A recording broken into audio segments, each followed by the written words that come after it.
Whoa, whoa, whoa. We've got quite a graph to take a look at today, folks. Something that needs a lot of improvement. I'm not going to tell you who made it or where it's from, doesn't really matter. My belief is that this graph was made in Excel, imported into PowerPoint, where a footer and a header was added with some annotation. But it's the Excel part that you're going to see is a real problem here. All right, let's take a look. Okay, take a look what we've got here on the left. This is the original graph. I've stripped out all the identifying information. Doesn't really matter who made it. What we've got here is discretionary spending in the US as a percent of GDP from 1972 to 2025. What's the problem here?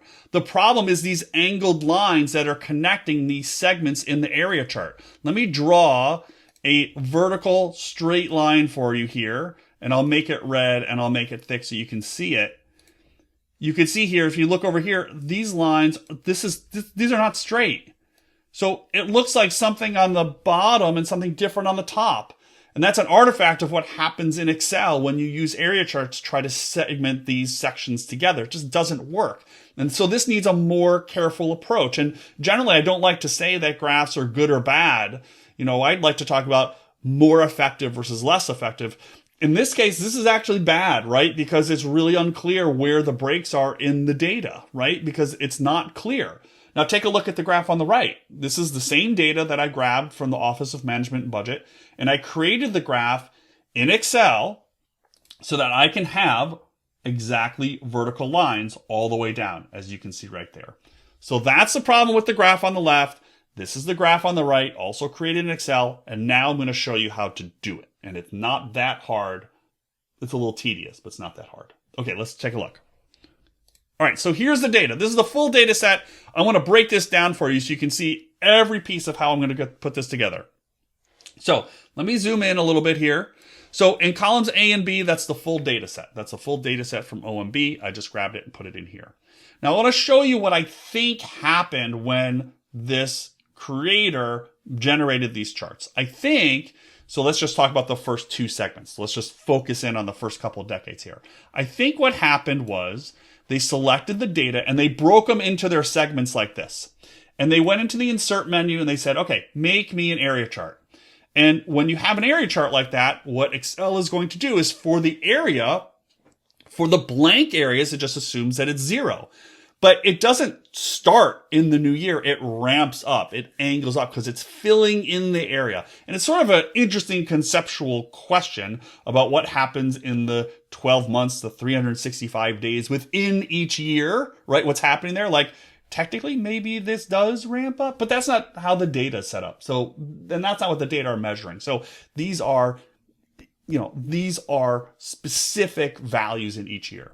So I think the way the author probably created these graphs was just saw this and then said, well, I don't want to have this weird gap, so let's just make sure it overlaps a little bit, and now I get this kind of weird angle. And that's the problem. Now, you still can make the correct version of this with just doing that copying and pasting. So I'm going to delete that.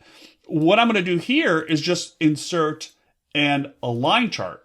And you can see here, these lines connect because they overlap on that 1.1981. Now here, if I go into each line and I manually change this to an area chart, notice that I have a vertical break. And I don't exactly know why Excel does it this way, but if you start with a line chart and then convert it to an area chart, you actually get the vertical break. So what did I do for the full version here? Now I'm going to use some formulas, and I'm just going to hard code the numbers in here. If I was thinking about, having 12 different eras, or I had a lot more data, or I was going to modify this graph and do it lots of different ways, I'd probably do it with some more formulas and some more references. But for this example, just to demonstrate how this works, I'm just going to use some formulas with some hard-coded numbers. So what do I mean by that? So in the first segment, the first era here, I'm going to use an if statement. The if statement says, if the year is less than 1986, if it's less than 1986 here in column A, give me the value. And if it's not, give me NA. And you can see down here as we get down to 1986, right? Because that's the first year where it fails. It renders as a hashtag NA. And what's nice here is that Excel just ignores that NA. So I can use that to my advantage. So it's not a 0. It's not a character. It's not a space. Excel's just going to ignore it. Now the second error gets a little bit different, a little bit more complicated, right? Because here I'm going to go between two sets of years. Now, again, lots of formulas you can use to do this. Again, I'm just trying to build this out just to demonstrate the chart itself.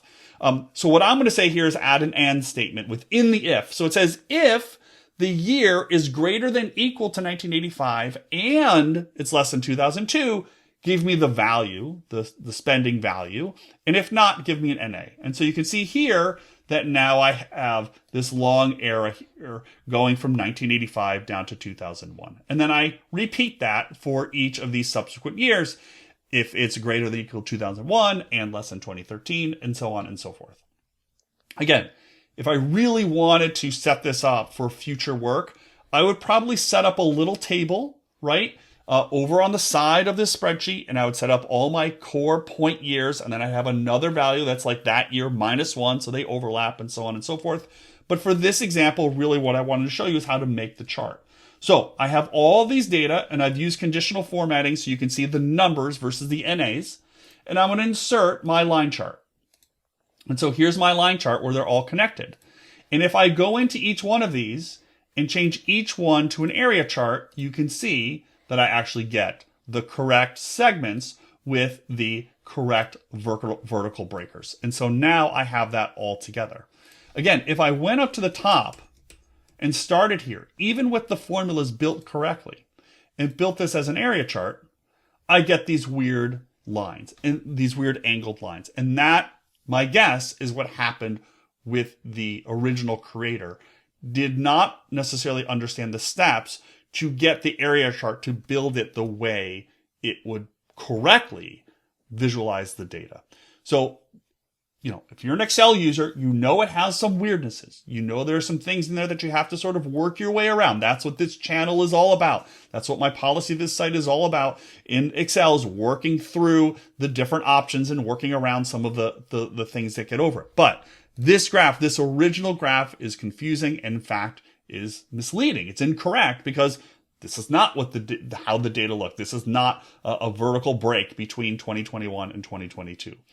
Lots of other things you can do, obviously, with this chart when it comes to color and annotation and all sorts of other things. But I just want to demonstrate that if you are in the world of building these area charts and you want to differentiate these out, it's a common thing to have these weird angles. And there is a way to fix it. Create it with an with a line chart first, and then convert each one to an area chart, and you're going to get those nice vertical breaks.